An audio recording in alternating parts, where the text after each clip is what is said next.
இப்போ நான் ஒருத்தரை விரும்புறேன், அவர் என்ன விரும்புறாரா இல்லையா அப்படிங்கிறது நிறைய பேருக்கு ஒரு குழப்பமா இருக்கும் இல்லையா அந்த காதல்ல. திருவள்ளுவர் தாய்ப்பாலுக்கு இணையாக ஒரு பால் இன்றைக்கும் உலகத்துல மதிக்கப்படுகிறதுன்னு சொன்னா நம் முப்பாட்டன் வள்ளுவன் தந்த முப்பால் குறிப்பு அறிதல் அப்படிங்கிற ஒரு அதிகாரம் எழுதியிருக்காங்க. அதுல 10 குறட்பாக்கள் இருக்கு. நான் ஒருத்தரை விரும்புறேன், அவங்க என்ன விரும்புறாங்களா இல்லையா அப்படிங்கிறத அவங்களுடைய குறிப்புலையே அறிஞ்சிக்கலாம் அப்படின்னு சொல்லிட்டு அழகா ஒரு குறள் எழுதியிருப்பார். நோக்கினால் நோக்கி இறைஞ்சினால் அஃது அவள் யாப்பினுள் அட்டிய நீர்.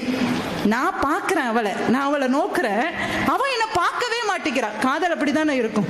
காதலன் பார்க்கிறான், காதலி பார்க்கல.